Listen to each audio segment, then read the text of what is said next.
Alright, in this video we're going to talk about some of the mechanics that people have been asking about, why go Chieftain, and how does the explode bow work in general.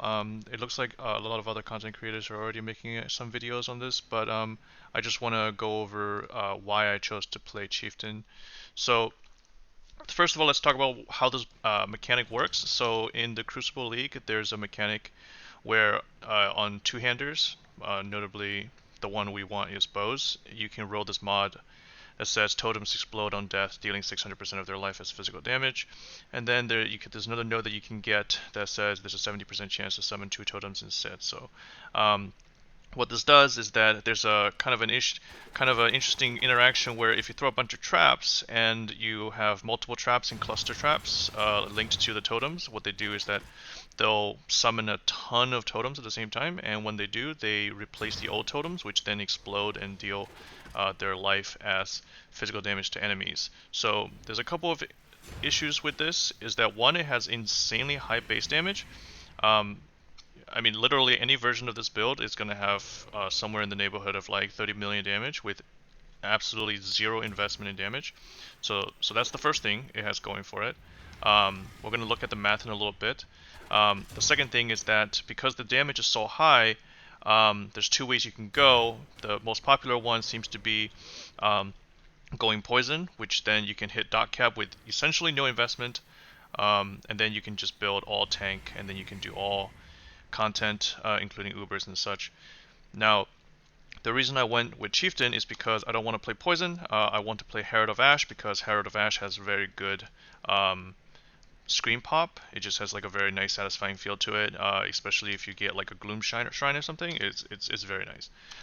Also, the Pathfinder version runs Progenesis and Blood Notch and Immutable Force. So those things are somewhere in the neighborhood of like 25 divines just for those three, and it's a huge quality of life to have those, and you're also running Petrified Blood and such. So if that's what you want to do, feel free.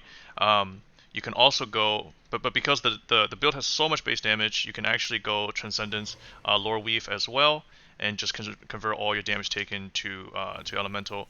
But in this setup, we're going with Fourth Vow and Divine Flesh, and we'll go over that in a second. So the first thing we're going to talk about is how this math works. So um, I've heard other people say that the totems, when they're at level 27, they have 15,000 base health. I'm not sure where that is because according to Path of Building, it says they have.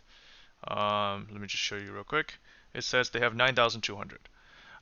So we're gonna use this. We're gonna use the smaller number just to make sure we're not inflating our numbers here. And the way this math checks out is that we throw 5 traps at a time. We have each trap spawns 2 totems, and we have a 100% chance because we have the 70% from our bow and then we have the 30% from the tree. We have a 100% chance to spawn 2 totems instead of one. When they explode, they're dealing 600% of their base health. So we get roughly 1.1 million damage from one trap, from one right click. And we're using Blade Fall, which has the damage added damage effectiveness of 140%. So we'll divide that by 1.4, and we get roughly 790,000 added damage to spells. So right now my two-tip is saying 189 million. I'm not sure how to get rid of this crit chance. I do not crit at all, which is actually a really nice benefit to this build. This setup doesn't need any ailments, doesn't care about crit chance, doesn't care about any of that stuff. So you can actually run Uber Cortex fairly easily, just because like you don't care about basically any of the mods on the map. Like you don't care about crit reduction and stuff like that. So if this math is wrong, someone can let me know. But from what I can tell, the damage feels like it's way over 180 million, 100, 200 million, and yeah. So that's how the math checks out. So we already talked about why we're going with Chieftain and not Pathfinder. The main reason is that we can pick up the undeniable or unbreakable from the Juggernaut, which gives us like a baby version of the Transcendence, which is very, very useful. It is currently bugged, I believe. It's giving me slightly less armor than I would, but because we're using Fourth Vow anyways, that's not that big of a deal. We have about 70,000 armor, 94,000 armor actually, and we're not that worried about the little bit of armor we're not getting from the Unbreakable. But having the baby Transcendence gives us a very large amount of EHP. Yeah, something like 10,000. Yeah, something like we're getting quite a bit of EHP from having this node, from having the Juggernaut node. So the other thing about Chieftains is that they give you 100% fire resist, which makes it very easy for you to cap your chaos resist, because you just need to pick up one of these. Where is it? You just need to pick up one of these Watcher's Eyes, and you'll get a bunch of free chaos resist from running elemental purity elements, because we don't need pride, we don't need, we're not running any other like damage auras, so running determination and purity of elements is perfectly fine on this build. It's very, very nice to just get a ton of resist and a ton of chaos resist as well. So let's see. So that's the reason why we're not running Pathfinder, because if you've checked the price on Blood Notch and Immutable Force, they're very, very expensive right now. So that's the reason we're not doing that. So there's a couple things we want to look at for the gear. Since our gear is so lax, we have so many options. The thing that you absolutely need is soft mana. I'm sure you've seen this from other people's videos. The cheapest way to soft mana is Slave Driver's Hands. Unfortunately, these things are like 10 divines, and this is basically the base cost to start the build. Once you get your bow, the next thing you need is Slave Drivers. There's a way to do it with there's ways to reduce your mana by playing Pathfinder, but honestly, the most efficient way is just to run Slave Drivers.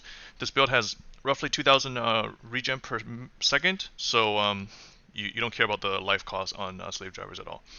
We're actually running Beast Coast Leash for clear, because Rampage is just quite good for clear, and this build has a general problem with clear in general. But when you're doing bosses, you can just swap in Arn's Anguish, and it gives us like quite a bit of boss damage as well. And then you can swap in your flask as well if that's something you want to do. And for the rest of our gear, it's literally just gain percent of fizz damage as extra fire damage. I literally just threw a bunch of essence on here until I got the attributes I needed, and until recently I was actually running accessories that basically have no stats on them. So I actually only recently switched to a Circle of Anguish setup with +1 max endurance charges. Until recently, I was literally just running with these rings that have basically no stats on them, just the 10% fizz as fire and the attributes I need. And then I'm running Legacy of Fury because the Scorch is very useful for just damage. You can actually pick up a +1 max endurance charge Legacy of Fury for like I think 50 chaos or something. Let's actually check. I don't want to. Yeah, 60 chaos. I mean, they're very cheap. They give you a little bit of extra help when you're clearing as well with the explode. And it's just nice. Helmet, you can pick up basically anything that has fizz taken as fire. I have a little bit of chaos resist. I think I picked this up for like less than 1 divine. So these are definitely not expensive gears, right? So that's kind of the gear choice we're going with. Next one, we're going to talk about this crafting of the bow. So the reason we're going with the bow is because it's entirely deterministic how you craft these. They're not super cheap to craft, but they're definitely doable, and there's like a goal in the end that you can see, which is like very nice. And you can, so the first thing you want to do is you want to find this 600% explode node. So once you have that, you allocate all the way up to it, and then you find it, and then you imprint your bow with an imprint beast. These are I think 1.1 divine right now, so every time you do this it costs 1 divine. And you find another bow that has the 75% chance to summon 2 totems. You go into the forge and you slap these together. If you don't get these 2 mods, then you put the imprint back on your bow, and then you try again. And you keep going until you get these 2 nodes. You can actually continue if you wanted to. You can get like Mage Bane here. You can get global damage. There's a bunch of stuff you can do, but I decided to stop here just because it's not really worth keep going. The damage is so absurd that honestly it's not worth getting more damage. And once you have the bow, once you have the tree completed, you can spam essence of you can spam essence of rage to get I can just type this out actually so you can see it. So once Crucible tree complete, you spam essence of rage until 1 prefix and 2 suffix. This should not be that hard to do. Alright, so then you craft cannot roll attack mods. You slam exalt. The only thing you can hit here is the +1 to socketed gems. You then clean suffix, which is prefix cannot be changed, scour, and then you multi-mod. All right. There's some combinations where you can go with a cast speed if you wanted to. You can get 49% cast speed on this bow. I don't think it's that necessary because you can get cast speed elsewhere, and it's really not that important. I mean, it's fine to have more cast speed. It makes your POB bigger, but it's not that important to have more cast speed. The damage pen is quite nice. So you can multi-mod, get plus socketed support gems, and then double damage. You can craft the regular double damage if you wanted to.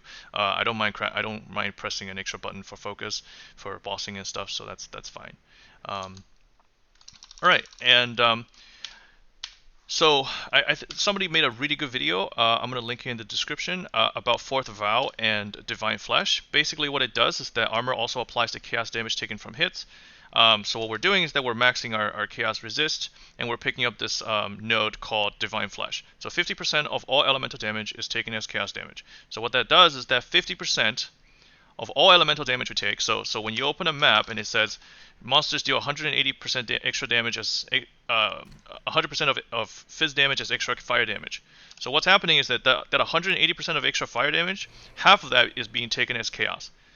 80% of that damage is immediately getting mitigated by our chaos resist, and then the remaining 20% of damage of chaos damage is being mitigated by our 70,000 armor. Right now my flask are up, so my armor isn't as high.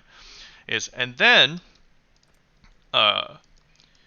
we have this node here that says 10% of physical damage taken as chaos. So 10% of our physical damage is basically just not taken, because remember, all of our armor is also applying to our chaos damage. So we have 80% reduction on all chaos damage, and then the remaining of that, 20% is getting mitigated by like our 90,000 armor.